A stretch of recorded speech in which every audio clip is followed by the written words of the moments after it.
को नमस्कार। बच्चों, मैं आपको जो द्वितीय प्रश्न पत्र है तुलनात्मक शासन एवं राजनीति, उसमें मैं आज आपको अमेरिका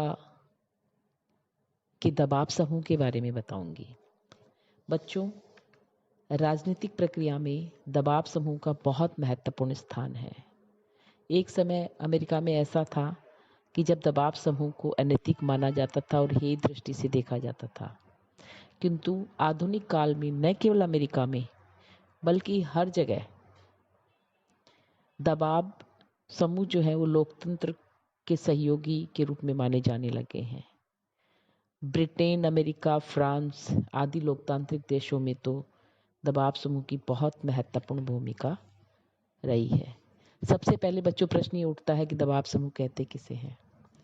मैं आपको बता दूं कि जब कोई संगठन, यानी कौन सा संगठन जो स्वार्थ पर आधारित हो, जब कोई स्वार्थ पर आधारित संगठन अपने सदस्यों के हितों की पूर्ति के लिए राजनीतिक सत्ता को प्रभावित करता है और उनकी पूर्ति के लिए दबाव डालता है उस पर, तो उस संगठन को दबाव समूह कहते हैं। बच्चों, अमेरिकी राजनीति में दबाव समूह बहुत महत्वपूर्ण स्थान प्ले करते हैं।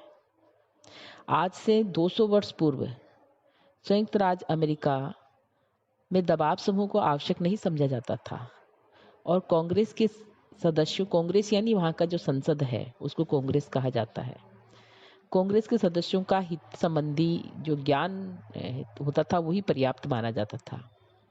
किंतु आज हर अमेरिकी विधायक किसी न किसी हित विशेष का अधिकृत प्रवक्ता होता है, उसका प्रतिनिधित्व करता है। दबाव समूह द्वारा विधानमंडल को अपने हित से प्रभावित करने का हर संभव प्रयत्न किया जाता है। दबाव समूह स्वयं विधानमंडल के पीछे विधानमंडल का रूप धारण कर चुके हैं। प्रोफेसर फार्नर ने तो कहा है कि दबाव समूह को अज्ञात साम्राज्य की भी संज्ञा दी जा सकती है। बच्चों, अमेरिका में सबसे ज्यादा दबाव समूह काम करते हैं। अमेरिका में दबाव समूह की अगर ऐतिहासिक पृष्ठभूमि को देखें तो सबसे पहले 1835 में डी टाकविले ने कहा था कि विश्व में अमेरिका के अतिरिक्त ऐसा कोई देश नहीं है जहां संगठनों या हितों को स्वीकार किया जाता हो। 1961 में अमेरिकी राजनीति शास्त्री पीओ की ने कहा था कि अमेरिकी राजनीति पद्धति को पर्याप्त रूप से समझना है तो गैर सरकारी संगठनों की गतिविधियों का अध्ययन करना उपयोगी है। बच्चों, अमेरिका में हजारों की संख्या में दबाव समूह कार्यरत है और सक्रिय रहते हैं और सार्वजनिक सत्ता को प्रभावित करते हैं। संयुक्त राज्य अमेरिका जो है उसमें दबाव समूह का इतना विकास कैसे हुआ, तो सबसे महत्वपूर्ण बात यह है कि वहाँ उस देश का जो विशाल आकार है, राजनीतिक दलों का अस्पष्ट जो कार्यक्रम है, संसदीय शासन व्यवस्था का वहाँ पे अभाव है, ये सब कारण जो है उसके प्रति उत्तरदायी है। इसके अतिरिक्त बच्चों, शक्ति पृथकीकरण का जो सिद्धांत है उस पर आधारित है वहाँ की अध्यक्षात्मक शासन व्यवस्था। उसके अंतर्गत विधि निर्माण का दायित्व कार्यपालिका यानी राष्ट्रपति के हाथों में न होकर कांग्रेस जनों के हाथों में केंद्रित है। इसका परिणाम ये है कि अमेरिका में ऐसी परिस्थितियां उत्पन्न हो गई है कि समान व्यवसाय या उद्योगों से संबंधित व्यक्ति अपने हितों की रक्षा के लिए हम समूह में संगठित होने लगे हैं और अपने स्वार्थों के अनुकूल विधियों के निर्माण, विरोधी विधियों के निर्माण को रोकने तथा विधेयकों को प्रभावित करने के प्रयत्न भी करने लगे हैं। इसीलिए वहाँ पर दबाव समूह ज़्यादा अस्तित्व में आ गए और उनका उपयोग या उनकी भूमिका बढ़ती गई है। ऐसी परिस्थिति हमने देखा, परिस्थिति में 1823 में अमेरिका में पोर्क बैरल विधान का विकास हुआ। अमेरिका में जब किसी विशेष समूह या क्षेत्र को राजनीतिक उद्देश्य के लिए शासकीय अनुदान या धन प्रदान किया जाता है तो संबंधित विधेयक को विरोधियों द्वारा पार्क बैरल विधेयक की संज्ञा दी जाती थी।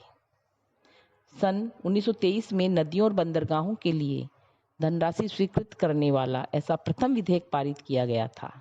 उस समय की तुलना में दबाव या हित समूह की संख्या में असाधारण रूप से वृद्धि हुई है और अब तो संयुक्त राज्य अमेरिका में दबाव समूह को सार्वजनिक मान्यता भी प्राप्त हो गई है। बच्चों, अमेरिका में दबाव गुटों की वृद्धि के 4 प्रमुख कारण बताए जा सकते हैं। पहला, अमेरिका की शासन प्रणाली में दबाव समूह की उपस्थिति का मुख्य कारण संघ और राज्यों के बीच शक्ति विभाजन और शासन के 3 अंगों के मध्य शक्तियों का पृथकीकरण ही है। इसके अलावा अमेरिका में राजनीतिक दल जो है वो सुसंगठित और अनुशासित नहीं है, जैसा कि यूरोपीय देशों के राजनीतिक दल है। कभी कभी राष्ट्रपति को कांग्रेस का पूर्ण समर्थन भी नहीं मिलता। इन परिस्थितियों में प्रेशर राजनीति की प्रक्रिया जो है वो सक्रिय हो जाती है और ये स्वाभाविक भी है। अमेरिका में अपने निर्वाचन के लिए कांग्रेस के सदस्य दल पर नहीं बल्कि अपने स्वयं के प्रयासों पर ही अधिक निर्भर होते हैं। इसलिए इन्हें सहायता और जीत के लिए दबाव जो समूह है या गुट है उनके ऊपर निर्भर होना पड़ता है। इसी प्रकार से कार्यात्मक तथा क्षेत्रीय प्रतिनिधित्व की आवश्यकता प्रेशर ग्रुपों द्वारा ही पूरी की जाती है। अमेरिका में दबाव समूह के विकास ने भौगोलिक और कार्यात्मक प्रतिनिधित्व की समस्या का भी समाधान किया है। बच्चों, अब मैं आपको ये बताऊंगी कि अमेरिका में कितने सारे दबाव समूह हैं। अमेरिका में वैसे तो बहुत सारे दबाव समूह हैं, उनका वर्गीकरण कोई निश्चित आधार नहीं हो सकता, किंतु फिर भी कुछ दबाव समूह के बारे में मैं बताऊंगी। जैसे व्यापारिक समूह है, विशिष्ट व्यावसायिक समूह है, किसान संघ है, मजदूर संघ है, धार्मिक समूह है, सार्वजनिक सेवा से संबंधित समूह है, सामरिक महत्व के हित समूह है। व्यापारिक समूह में बच्चों जो व्यापारिक समूह है वो आर्थिक हित समूह की संख्या सबसे ज़्यादा है। वहाँ पे प्रमुख आर्थिक समूह में वाणिज्य मंडल, निर्माताओं का राष्ट्रीय संघ, अमेरिकन श्रमिक संघ, औद्योगिक संगठनों की कांग्रेस, राष्ट्रीय वाणिज्य संघ, रेल यातायात भ्रातृ संघ, खान कर्मचारी संघ आदि प्रमुख है। इन व्यावसायिक समूह में 2 प्रकार के समूह होते हैं। पहले तो वे समूह है जो संपूर्ण व्यवसाय का प्रतिनिधित्व करते हैं और उनके हित की दृष्टि से कार्य करते हैं। इस प्रकार के समूह का एक प्रसिद्ध उदाहरण उत्पादकों का राष्ट्रीय संघ है। दूसरे वे व्यावसायिक संघ या समूह है जो विशिष्ट उद्योगों के हितों के लिए ही कार्य करते हैं, जैसे रेल यातायात संघ, अमेरिकन पेट्रोलियम संस्थान। समूह अपने व्यावसायिक हितों की रक्षा एवं संवर्धन के लिए सतत रूप से सक्रिय होते हैं। इसके अलावा बच्चों विशिष्ट व्यावसायिक समूह भी कार्य करते हैं। दूसरे वर्ग में ऐसे हित समूह आते हैं जो किसी खास व्यवसाय या हित का प्रतिनिधित्व करते हैं, जैसे American bankers association, the American medical association, American bar association, राष्ट्रीय शिक्षा संघ, इंजीनियरों का संघ आदि। ये पेशेवर गुट संपूर्ण व्यवसाय की ओर से बोलते हैं और प्रयास करते हैं कि सरकारी व्यय कम हो और सरकार अनियंत्रित प्रतियोगिता के विरुद्ध व्यवसाय की रक्षा करे। इसके अलावा बच्चों किसान संघ भी वहाँ कार्यरत है। अमेरिका में कृषि से संबंधित 2 प्रकार के संघ या समुदाय है जो संपूर्ण उद्योग के हितों का संरक्षण एवं प्रतिनिधित्व करते हैं। इस प्रकार के समूह के उदाहरण है दी अमेरिकन फार्म ब्यूरो फेडरेशन एवं राष्ट्रीय कृषक संघ। इन संघों का प्रयत्न रहता है कि संपूर्ण कृषि उद्योग से संबंधित हितों की रक्षा की जानी चाहिए और कृषि संबंधी सामान्य नीति जैसे कि कृषि उत्पादन के न्यूनतम मूल्यों का निर्धारण एवं अमेरिकी कृषकों की विदेशी उत्पादन जनित प्रतियोगिता से सुरक्षा के निर्माण का प्रयत्न करना चाहिए। कृषि के विशिष्ट उत्पादनों एवं वस्तुओं से संबंधित भी कुछ समूह है, जैसे अमेरिकन सोयाबीन संघ। इस प्रकार का एक अन्य उदाहरण दुग्ध उत्पादकों का भी राष्ट्रीय सहयोगी संघ है। इसके अलावा बच्चों वहाँ पर मजदूर संघ भी है, जैसे the American federation of labour, the American of industrial organisation. दोनों ही श्रमिक संघ जो है वो फेडरेशन है और शांतिपूर्ण तरीके से श्रमिक संघों की मांगों को जनता और सरकार के बीच सामने रखते हैं। अपनी मांगों का मांग पत्र प्रेस के माध्यम से संघ आम जनता के सामने रखते हैं। ऐसा कहा जाता है कि सरकारी निर्णयों पर इन संघों का बहुत प्रभाव रहता है। इसके अलावा बच्चों धार्मिक संघ भी है। धार्मिक संघ जो है उसके द्वारा संघ जो है वो भी संयुक्त राज्य अमेरिका में अपने विचारों के प्रसार और प्रचार और हितों की रक्षा के लिए दबाव समूह का निर्माण करते हैं। धार्मिक समुदाय से संबंधित हित समूह जो है वो जैसे federal council of churches of Christ in America and the national Catholic welfare प्रमुख है। इसके अलावा बच्चों वहाँ पर सार्वजनिक सेवा से संबंधित समूह भी है जो आदर्शों और मूल्यों के लिए संघर्षरत रहते हैं। सार्वजनिक सेवा और सुधार कार्य आदि में संलग्न कुछ मुख्य समूह जो है, जैसे जॉन बर्च सोसाइटी, अंधों की देखभाल करने वाला संघ, गर्भपात अधिकारों के लिए लड़ने वाली league, league of women voters, समाज विकास संघ, इनके सदस्यों की संख्या बहुत कम होती है। सभी प्रमुख हितों की स्थानीय इकाइयां ग्रामों और नगरों में के प्रबंध में सुधार के लिए सतत प्रयत्नशील रहती है, कार्य करती है बाकायदा ये। इसके अलावा सामरिक महत्व के हित समूह भी वहाँ होते हैं। ये वे हित समूह है जिनका संबंध अत्यंत अनिवार्य सेवाओं से है, इसलिए वे अपने आप को अत्यंत शक्तिशाली मानते हैं।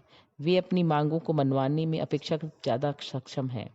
कुछ लोगों ने इनकी शक्ति को ब्लैकमेल की भी संज्ञा दी है, यानी दबाव डालकर हर बात मनवा सकने की ये स्थिति में होते हैं, जैसे विमान चालक संघ, तेल पाइपलाइन में लगे लोगों का समुदाय, डाक कर्मचारी संघ। इस प्रकार से बच्चों वहाँ पर ये बहुत सारे संघ जो है वो कार्य करते हैं और सरकार पर दबाव डालकर अपने हितों की पूर्ति करवाते हैं। बच्चों, दबाव समूह कार्य कैसे करते हैं अमेरिका में, इसके लिए लॉबिंग जो है वहाँ बहुत महत्वपूर्ण है। बच्चों, लॉबी से लॉबिंग बना है। लॉबिंग का मतलब होता है लॉबी का मतलब होता है बच्चों संसद भवन में लगा हुआ एक बरामदा। विधेयक के समर्थन अथवा विरोध करने के संगठित ढंग को लॉबिंग कहते हैं। और अमेरिका जो है यहीं पे इसका प्रारंभ हुआ था। अमेरिका की जो राजधानी है, जहाँ कानून बनाए जाते हैं, विविध हितों के प्रतिनिधित्व रहते हैं, वे कांग्रेस के सदस्य पर विभिन्न तरीकों से दबाव डालकर बच्चों उन कानूनों को बनवाना चाहते हैं जो उनके लिए लाभदायक हो, और उन कानूनों का विरोध करना चाहते हैं जो उनको हानि पहुंचाने की संभावना रखते हो। उनकी गतिविधियां जो है वो लॉबिंग कहलाती है। लॉबिंग कभी भी कहीं भी हो सकती है, दावतों में, पार्टियों में, फ़ोन पर, घरों में, निजी मुलाकात द्वारा, विभिन्न दबाव समूह द्वारा कहीं भी लॉबिंग की जा सकती है। इस प्रकार से बच्चों अमेरिका में लॉबिंग के द्वारा जो दबाव समूह है वो अपने हितों की पूर्ति राजनीतिक सत्ता पर प्रभाव डालकर करवाते हैं। धन्यवाद बच्चों।